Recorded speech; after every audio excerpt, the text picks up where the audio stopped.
Welcome to the topic Malignant Spinal Cord Compression in the module Haematology. By the end of this topic, you should be able to define malignant spinal cord compression, explain the pathophysiology of malignant spinal cord compression, outline the causes of malignant spinal cord compression, outline the classification of malignant spinal cord compression, describe the clinical manifestations, outline the investigations, discuss the principles of management and the complications as well as the prognosis of malignant spinal cord compression. Let's get started. Malignant spinal cord compression is defined as the compression of the spinal cord because of malignant diseases. It usually presents as an oncological emergency. In normal human anatomy, the spinal cord comprises of numerous soft tissue and bony structures to provide the body structural support and protect the spinal cord from exiting roots. This picture shows a transverse view of a lumbar spine with its respective spinal cord. You can view this picture and see the space between the spinal cord or nerve roots and spines are very limited. It is very vulnerable to compressive phenomena and mechanical pressure. Malignant spinal cord compression is usually caused by hematogenous spread of the malignant cells through the Batson's venous plexus. Sometimes, malignant spinal cord compression can be caused by direct tumor expansion through the intervertebral foramina, and this condition is commonly associated with lymphoma.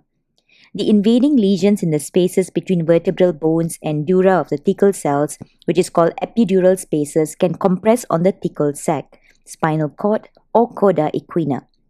Rarely, dural metastases or intramedullary tumors can also cause malignant spinal cord compression. Over time, the enlarging mass compresses on the spinal structure and subsequently causes edema and venous congestion. The spinal vasculature might be compromised and hence the nerve cell damage occurs.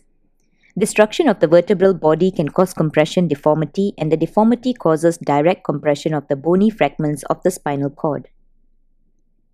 The three main causes of malignant spinal cord compression are hematological dissemination of the malignancy on the spine, direct spread of malignant cells from the surrounding structure, and primary spinal tumor. Common metastatic cancers that can be complicated with malignant spinal cord compression are breast, prostate, renal, lung malignancy, lymphoma, sarcoma, and multiple myeloma. The epidural spinal cord compression, sometimes known as eponymously as the Bilski scale, has evolved in the era of radiotherapy to qualify the extent of vertebral body metastasis and serve as a guideline as to when intervention is helpful. It is complementary to the more extensive spinal instability neoplastic score, which is SINS. So this classification is shown in this slide. Grade 0 is where bone-only disease. Grade 1 is epidural extension without cord compression. 1A has epidural extension only. 1B, epidural extension without spinal cord abutment. And 1C, which is epidural extension with spinal cord abutment. Grade 2 shows spinal cord compression with visible CSF around the cord. And Grade 3, spinal cord compression without visible CSF around the cord.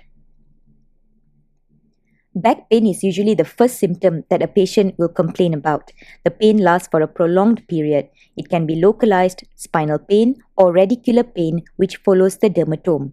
Patients with night pain is a red flag for spinal disease. Neurological symptoms are the most common manifestations of malignant spinal cord compression.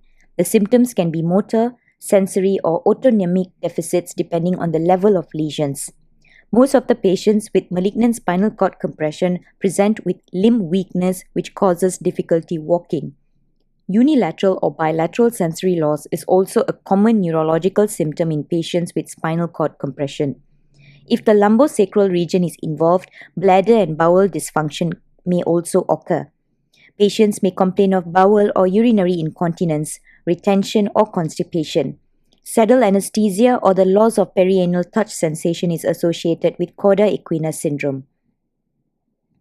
When performing a physical exam on a patient, a full neurology examination is mandatory. Patients present with a variety of neurological signs depending on the level of lesion. It may show myelopathy or radiculopathy signs, unilateral or bilateral neurological deficits, and upper or lower motor neuron signs. Spine percussion can help to elicit spinal tenderness. Valsalva maneuvers such as coughing, sneezing, and straining may exacerbate the spinal pain. Tone, power, reflexes, Babinski sign, and sensation should be examined. Patients with malignant spinal cord compression commonly presents with sensory level, which may help physicians to identify the location or level of the lesion. Gait abnormalities may be seen in patients with malignant spinal cord compression. Loss of anal tone can be noticed if patient has cauda equina syndrome. Patients with known malignancy and back pain, especially night pain, should be suspicious of malignant spinal cord compression. Now let's discuss the investigations to diagnose malignant spinal cord compression. MRI of the whole spine is the investigation of choice. It can identify the location of lesions and degree of neural damage. MRI spine also can detect multiple or skipped lesions along the spinal cord. MRI should be performed urgently within 24 hours of clinical suspicion. CT scan of the spine may be the alternative if MRI is contraindicated, for example in patients with pacemaker, metal implants, or severe claustrophobia. And this picture shows the MRI spine of a patient with malignant spinal cord compression at the upper thoracic level. Plain radiographs of the spine do not provide enough information about spinal cord structure or compression. It reveals bony destruction, either osteolytic or osteoblastic lesion, and vertebral collapse or subluxation. Roughly 50% of the bone must be destroyed for the lesion to be visible on plain film. Principles of management of malignant spinal cord compression includes surgery, radiotherapy, symptom control, and rehabilitation. Now let's talk about the medications that can be used in malignant spinal cord compression. Steroid treatment should be commenced immediately after malignant spinal cord compression is suspected. High-dose steroids should be given to reduce inflammation of the compression site in order to slow down the progression. The regimen of steroid treatment in patients with malignant spinal cord compression should include 16 mg of dexamethasone orally or 16 mg of intravenous dexamethasone immediately, followed by another 16 mg of dexamethasone once daily before noon. So gastroprotection medications such as proton pump inhibitors should be advised to patients who receive high-dose steroids, as it has high potential to cause gastric irritation. Thromboprophylaxis with low molecular weight heparin should be given to immobilized patients. Surgery and radiotherapy can help to reduce pressure on the spinal cord. They also decompress and stabilize the spinal structure. Combination of surgery and radiotherapy is the treatment of choice for patients who have good prognosis. Some surgical procedures techniques such as surgical decompression, spinal column stabilization, resection, and reconstruction are available for patients with malignant spinal cord compression. The choice of surgical techniques should be discussed between surgeon and patient. Radiotherapy can cause cell death and subsequently relieve the compression of spinal cord or nerve roots. Bed rest should be recommended to all patients with malignant spinal cord compression to prevent the worsening complications. Post-surgery, rehabilitation such as pressure ulcer management, bladder and bowel management, pulmonary rehabilitation, occupational therapy, and physiotherapy should be suggested to the patients after surgery has been done. The aim of this rehabilitation management is to prevent worsening of the wound, promote wound healing, provide good long-term bladder and bowel care, prevent muscle wasting or contracture, and finally provide good psychological support. The complications of malignant spinal cord compression can be divided into acute and long-term. The acute complications are urinary retention, bowel dysfunction, and difficulty walking. Paraplegia or quadriplegia, urinary tract infection, respiratory complications such as restrictive lung disease, pressure sores, and musculoskeletal complications such as muscle wasting and contractures are the long-term complications of patients with malignant spinal cord compression. The prognosis of malignant spinal cord compression is related to duration and severity of the impairment at the start of the treatment. Median survival of patients who receive no treatment is approximately 1 month. However, in all patients, the median survival is approximately 2 to 3 months. There are good and bad prognostic factors for malignant spinal cord compression. Gradual or slow onset of the disease is a good prognostic factor. Patients with sudden onset have less time for the tissues to adapt, hence the prognosis of the disease is poor.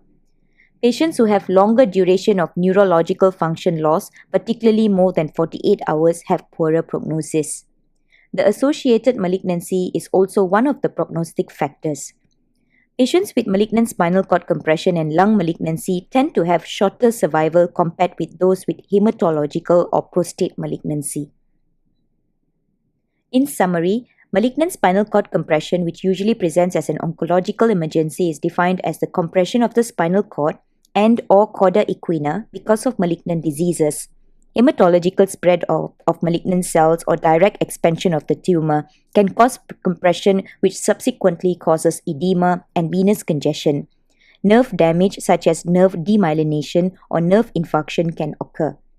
Common metastatic cancers that spread to the spine are breast, prostate, renal, lung malignancy, lymphoma, sarcoma, and multiple myeloma. Classification of malignant spinal cord compression can be referred to as Bilski scale.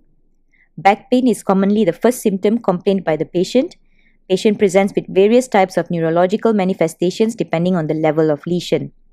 MRI whole spine is the investigation of choice to identify degree and the location of lesions. Urgent high-dose steroid treatments, surgery, and radiotherapy are the mainstay of management. We have come to the end of this topic. Thank you.